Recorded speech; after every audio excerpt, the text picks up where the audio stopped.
हाय दोस्तों, कैसे हैं आप सब। आशा करता हूँ आप सब अच्छे होंगे, स्वस्थ होंगे, मस्त होंगे। ये वीडियो मेरी स्पेशली उन बंदों के लिए है जो एसएससी जीडी में इनका सिलेक्शन हुआ है और अब ये अपनी यूनिट्स, पेरेंट्स यूनिट्स को ज्वाइन करने वाले हैं। उनको लेके मैं कुछ स्पेशल उनको बताना चाहता हूँ कि क्या मतलब वहाँ पे आपने क्या लेके जाना है, क्या लेके नहीं जाना है, किस हिसाब से आपने ज्वाइनिंग करनी है, किस हिसाब से आपने वहाँ पे अपॉइंटमेंट देनी है, फोरनून देनी है, क्या आफ्टरनून देनी है, क्या डॉक्यूमेंट ले जाने हैं, क्या नहीं ले जाने हैं।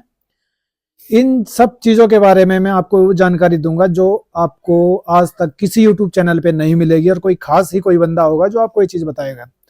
इसलिए इस वीडियो को लास्ट तक सुनना, पूरा सुनना, और जो भी आपके रिलेटिव हैं, जो भी आपका फ्रेंड सर्कल है जो इस एसएससी वाली भर्ती में जिसका सिलेक्शन हुआ है, उन तक इसको जरूर पहुंचाना, ताकि वो भी अवेयर हो सके और उनको पता चल सके कि एक्चुअल में हमारे लिए क्या बेनिफिट है और क्या नहीं है।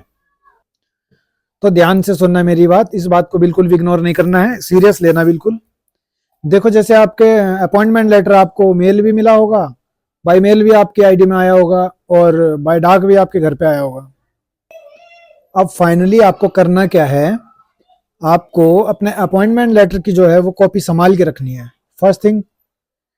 सेकेंडली आपने क्या करना है, जैसे आपके अपॉइंटमेंट लेटर में डेट मेंशन होगी कि आपको सपोज आपको 20 तारीख तक यहाँ पे ट्रेनिंग सेंटर में ज्वाइन करना है, तो आपने ये नहीं देखना है कि मुझे 20 तारीख तक बुलाया तो मुझे 20 को ही जाना पड़ेगा।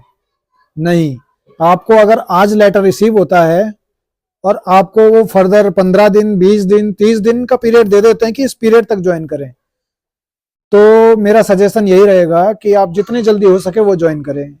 कारण सिर्फ एक है, और सबसे बड़ा कारण है, क्योंकि जो बंदा, सपोज आप 10 बंदे हो, उन 10 में से 2 ने पहली ज्वाइनिंग कर दी है, 2 ने 10 दिन पहले कर दी, और 8 ने वो 10 दिन बाद में ज्वाइनिंग करी है।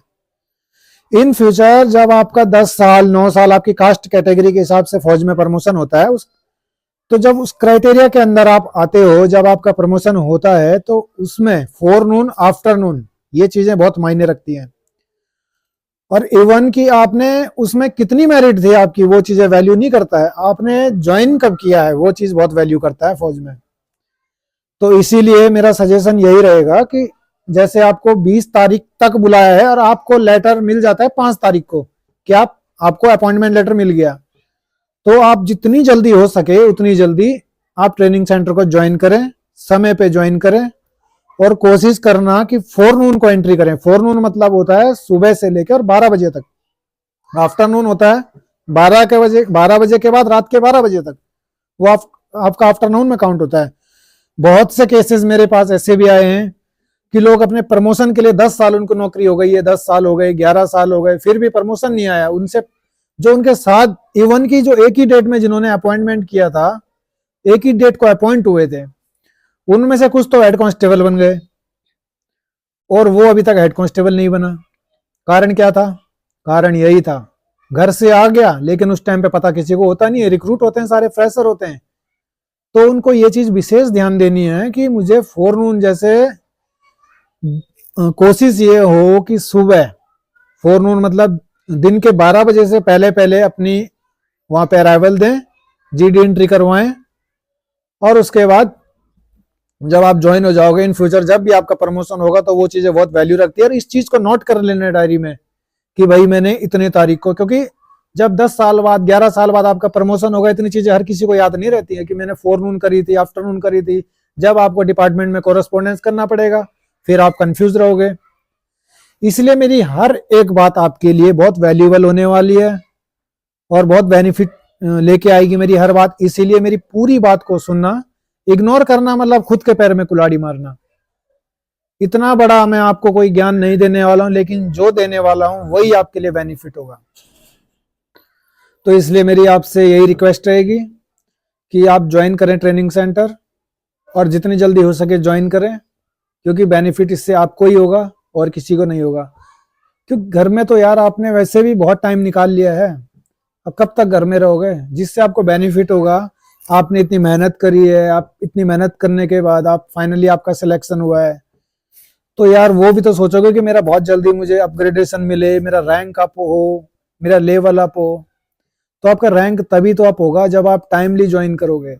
और कोशिश करना कि 12 बजे से पहले, दिन के 12 बजे से पहले वहां पे ज्वाइन करना। ठीक, यहां तक आपकी बात क्लियर हो गई है। अब दूसरी जो चीज मैं आपको बताने वाला हूं वो आपके फाइनेंशियल बेनिफिट को लेके। जिस भी भाई का एसबीआई बैंक में अकाउंट नहीं खुला है वो अकाउंट खुलवा लें। अपने बैंक पासबुक की कॉपी, अपना चेकबुक साथ ले जाएं, पासबुक साथ ले जाएं, अपना पैन कार्ड ले जाएं, अपना आधार कार्ड ले जाएं। 12 से 14 पासपोर्ट साइज की आप फोटो साथ में रख लेना। क्योंकि उसका होगा क्या, उसका ये होगा कि जब आप ट्रेनिंग सेंटर ज्वाइन करोगे कुछ टाइम बाद आपका क्या होगा, उसमें आपसे आपकी बैंक पासबुक की कॉपी ली जाएगी, आपसे गवर्नमेंट सैलरी अकाउंट बनाने के लिए फॉर्म भरवाया जाएगा। वहां पे आपके पासबुक की कॉपी लगेगी, आपके चेकबुक की एक ब्लैंक चेक लगेगा साथ में, और फोटो लगेगी। तो इन चीजों को आपने विशेष ध्यान देना है। अपनी बैंक पासबुक, अपने चेकबुक साथ ले जाना है, अपना पैन कार्ड ले जाना है, क्योंकि रिक्रूटों का पैन कार्ड भी वेरीफाइड होता है। और जो आपका पहले जैसे था, जो 2004 तक जो भर्ती थे, 2004 तक के लोगों को ओल्ड पेंशन थी। अब जो 2005 से भर्ती हुए हैं उनको ओल्ड पेंशन ना होके उनको एनपीएस है, न्यू पेंशन स्कीम उनके लिए लागू होती है। तो वो न्यू पेंशन स्कीम के लिए आपका पैन वेरीफाइड होता है। अब आप बोलेंगे सर ये प्राण कार्ड होता कैसे? देखो, प्राण कार्ड ऐसे होता है, ये मेरा खुद का प्राण कार्ड है, ऐसे ही प्राण कार्ड आपको मिलने वाला है। तो ये प्राण कार्ड आपका बाद में काम आएगा। इसके बारे में क्या होगा मैं अपनी नेक्स्ट वीडियो में बताऊंगा कि इसका यूटिलाइज कैसे करना है, इसके लिए क्या डॉक्यूमेंट देने हैं, कैसे इसको अपडेट करवाना है, कैसे इसको मेंटेन करना है, कैसे आपने अपने प्राण अकाउंट में अपना कंट्रीब्यूशन को मैनेज करना है। ये सब चीजें मैं अपनी अगली वीडियो में बनाऊंगा। और उसके लिए आपको मुझे लाइक, फॉलो, सब्सक्राइब हर चीज करना पड़ेगा, ताकि इन फ्यूचर आप मुझसे बने रहें, मुझसे कनेक्ट रहें और आपको बिल्कुल सटीक ज्ञान मिल सके, जो कि इसके अलावा और कोई चैनल आपको नहीं देगा। किसी से पर्सनली कोई कांटेक्ट करोगे तो ही मिलेगा, या इस चैनल में आपको बिल्कुल फ्री ऑफ कॉस्ट है। उसके बदले क्या आपको चाहिए? उसके बदले आपको सिर्फ सब्सक्राइब, लाइक, शेयर, जितने भी आपके दोस्त हैं उन तक इस वीडियो को पहुंचाए, ताकि उनके भी वीडियो काम आ सके। ध्यान से आप सुनना, ये बात आपके लिए बहुत इंपॉर्टेंट है कि आप ट्रेनिंग सेंटर में जा रहे हो, बिल्कुल सेफ जाना, सेफली अपनी ट्रेनिंग करना, पूरी कंप्लीट करना। क्योंकि 9 से 10 महीने आपकी पूरी ट्रेनिंग करने में लगेंगे, इतना ही समय लगता है। खुद को सेफ रखना है, ज़्यादा एडवांस ट्रेनिंग में नहीं बनना है। क्योंकि ट्रेनिंग में क्या होता है, ट्रेनिंग में ना तो ज़्यादा वॉलंटियर बनना है और ना ज़्यादा पीछे रहना है, बिल्कुल बीच में चलना है, ना ज़्यादा आगे जाना ना ज़्यादा पीछे जाना। फाइनली जिस दिन आपकी पीओपी होगी उस दिन आप थोड़ा एडवांटेज बन सकते हो, थोड़ा सा अपने को वॉलंटियर दिखा सकते हो। लेकिन उससे पहले आपके लिए क्यों सेव करने के लिए मैंने बोला है, क्योंकि आप खुद को सेव करके चलोगे तो भाई रेलिकेट नहीं होंगे, पूरी ट्रेनिंग को सेफली करोगे और फाइनली आप पासिंग आउट रेट अपनी कंप्लीट कर चुके होंगे।